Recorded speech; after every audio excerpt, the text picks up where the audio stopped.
कहानी में हमें ये बताया जाता है एक अमेरिकन आर्कियोलॉजिकल टीम ने एक नया पिरामिड खोज निकाला है और ये खोज इसलिए भी खास है क्योंकि ये पिरामिड कोई नॉर्मल पिरामिड जैसा नहीं है। और इसकी खास बात ये है कि ये 3 साइड वाला पिरामिड है। आप फोटो में देख सकते हो नॉर्मल पिरामिड के 4 साइड होते हैं, लेकिन इस वाले के सिर्फ 3 ही साइड है, जो इसे बनाती है एक रेयर पिरामिड। कहानी में आगे दिखाया जाता है इस डिस्कवरी से इजिप्ट के लोग खुश नहीं होते हैं और वो पूरे शहर में प्रोटेस्ट कर रहे होते हैं। वो चाहते हैं इस एक्सकवेशन को बंद कर दिया जाए। दरअसल ये जो पिरामिड मिला है ये अभी रेत के अंदर है और इसकी खुदाई जारी है, पर यहाँ के लोग नहीं चाहते कि इस पिरामिड को बाहर निकाला जाए, इसलिए ये सभी प्रोटेस्ट कर रहे हैं। इसी दौरान मीडिया से 2 लोग हमें दिखाए जाते हैं जो उसी पिरामिड वाली साइड पर होते हैं। ये दोनों यहाँ एक डॉक्यूमेंट्री बनाने के लिए आए हैं। सनी डॉक्टर माइल्स और उनकी डॉटर नोरा का इंटरव्यू भी लेती है। अब देर रात दिखाया जाता है माइकल के पास नासा का एक रोवर है जिसकी कीमत $3 मिलियन है। हालांकि ये उसका नहीं है, बस एक्सकवेशन के लिए उसे मिला है। अगले दिन दिखाया जाता है उस पिरामिड के अंदर जाने का रास्ता मिल गया है, बट जैसे ही उसे खोला जाता है उसके अंदर से एक नीली कलर की गैस निकलती है जिसकी वजह से एक इंसान की मौत हो जाती है। इस घटना की खबर फैलते ही पब्लिक और भी भड़क जाती है और उन्हें शांत करने के लिए इजिप्ट की गवर्नमेंट इस एक्सकवेशन को बंद करने का आदेश दे देती है। डॉक्टर माइल्स को भी अमेरिका से कॉल आता है और 24 घंटे के अंदर उन्हें वहां से निकलने का आदेश दिया जाता है, बट नोरा ऐसा नहीं चाहती है। वो इस पिरामिड को अंदर से एक्सप्लोर करना चाहती है, बट अब ये पॉसिबल नहीं है। एक सोल्जर भी इनके पास आता है, इसका नाम शदीद है, और वो आकर इन्हें तुरंत ही यहाँ से जाने के लिए कहता है। माइकल को लोकल लैंग्वेज आती है, इसलिए वो सोल्जर से बात करता है कि हम बस जा ही रहे हैं। बट नोरा का तो कुछ और ही प्लान है। वो अपने पिता माइल्स से उस रोवर के जरिए कुछ फुटेज लाने के लिए कहती है, बट माइल्स इसके लिए बिल्कुल भी तैयार नहीं होते। बट नोरा उन्हें कैसे भी मना लेती है और ये रोवर को उस पिरामिड में भेज देते हैं। अंदर काफी अंधेरा होता है, बट रोवर में एक लाइट लगी है जिसके जरिए हम देखते हैं दीवारों पर कुछ पेंटिंग्स बनी हैं और ये होती है इजिप्शियन गॉड ओसाइरिस की। इजिप्ट में ओसाइरिस को गॉड ऑफ आफ्टर लाइट कहा जाता है, यानी कि यमराज। आगे हम देखते हैं रोवर थोड़ा और अंदर जाता है, लेकिन कोई चीज तो भी उस पर अटैक कर देती है। इन्हें लगता है कि शायद डॉग्स अंदर चले गए हैं, क्योंकि जब यहाँ पर खुदाई चल रही थी तो यहाँ पर काफी सारे डॉग्स मौजूद थे। पर उनके अटैक के बाद भी रोवर ठीक होता है, पर जैसे ही वो थोड़ा और अंदर जाता है उस पर फिर अटैक किया जाता है और इस अटैक से रोवर बंद हो जाता है। माइकल को टेंशन होने लगती है क्योंकि रोवर काफी एक्सपेंसिव था, प्लस ये नासा का था। वो कहता है हमें कैसे भी उस रोवर को बाहर लाना होगा। माइल्स इसके लिए रेडी नहीं होते हैं क्योंकि वो सोल्जर यहाँ पर फिर आने वाला है, बट नोरा अगेन अपने पिता को मना लेती है। तभी वो सोल्जर भी यहाँ पर आ जाता है और वो इन पर भड़क जाता है क्योंकि ये अभी भी यहाँ पर है। बट माइकल उससे बात करता है और वो 2 घंटे उस सोल्जर से मांगता है। सोल्जर भी इन्हें 2 घंटे देता है। इसके बाद दिखाया जाता है माइल्स, नोरा, माइकल और वो मीडिया से 2 लोग सनी और फिजी पिरामिड के अंदर चले जाते हैं और ये साथ ही एक वायर को भी अपने साथ ले जाते हैं ताकि बाहर आने का रास्ता ना भूल जाए। अब अंदर पहुंच इन्हें रोवर तो मिल जाता है, पर ये आधा ही होता है। दरअसल किसी ने इसको तोड़ दिया है और दूसरा हिस्सा भी गायब है, इसलिए ये सभी दूसरा हिस्सा भी ढूंढने लगते हैं। जिस दौरान इनकी नजर ऊपर पड़ती है जहाँ पर एक बड़ा सा गड्ढा होता है और असल में एक रास्ता होता है ऊपर जाने का। इन्हें लगता है शायद वो रोवर ऊपर हो, इसलिए वो वहाँ चले जाते हैं। लेकिन वहाँ पहुँच ये देखते हैं यहाँ पर काफी सारे इजिप्शियन हथियार मौजूद है, जिसे देख नोरा और माइल्स तो काफी एक्साइटेड हो जाते हैं।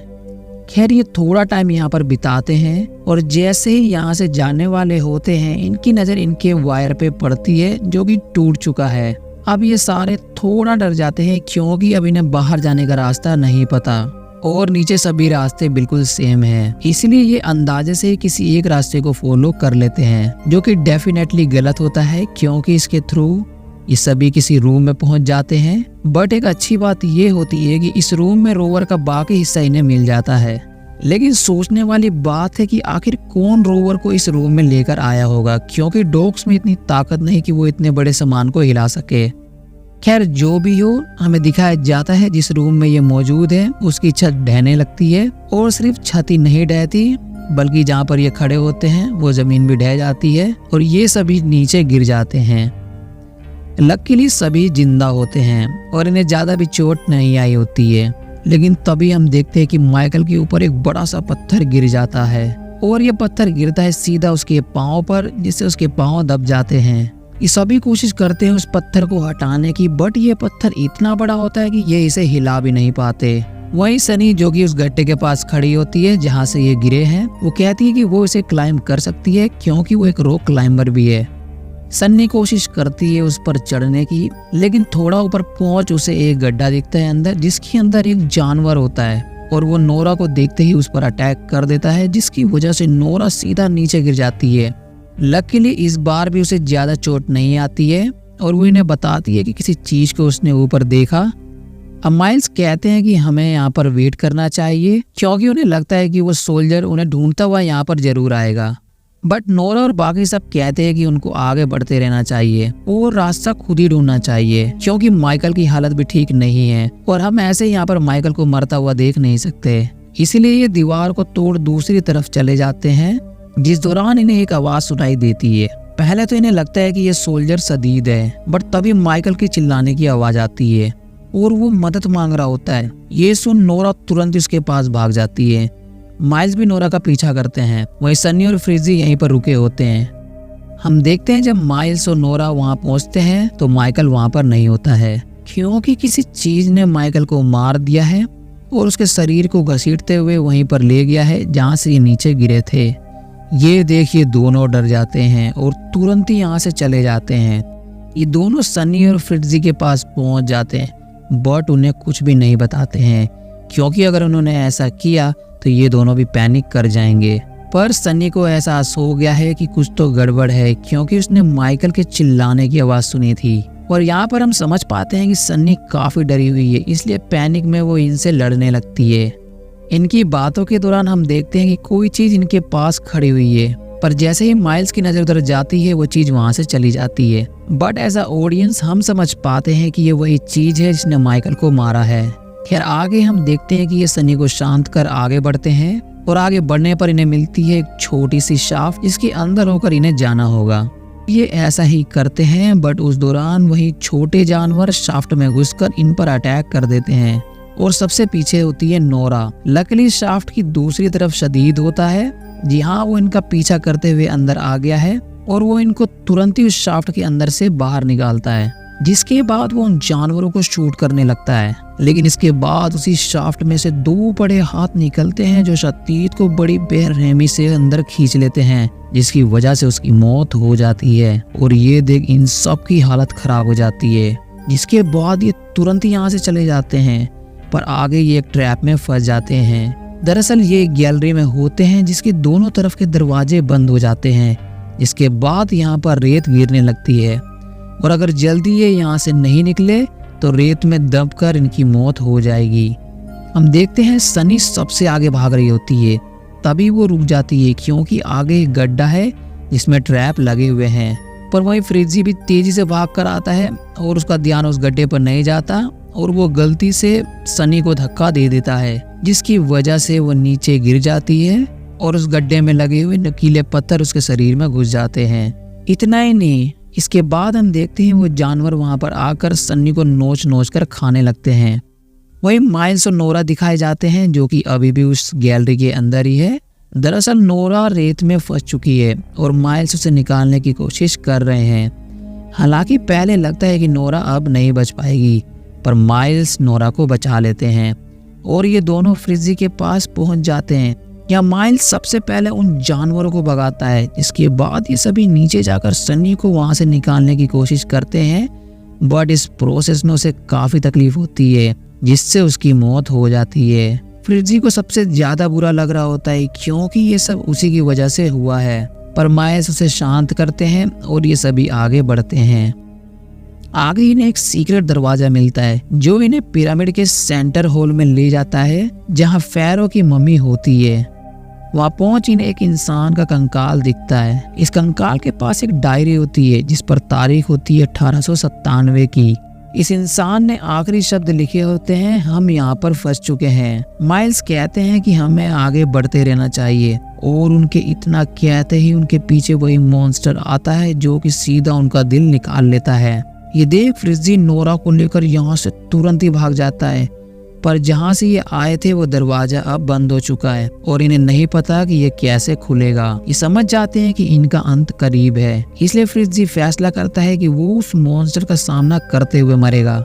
इसके बाद वो फिर से सेंट्रल हॉल में चला जाता है जहाँ वो मॉन्स्टर अभी भी मौजूद होता है। फ्रिजी छुपकर सब रिकॉर्ड करने लगता है ताकि उनके बाद जो भी यहाँ पर आए उसे पता चल सके कि यहाँ पर एक मॉन्स्टर भी है।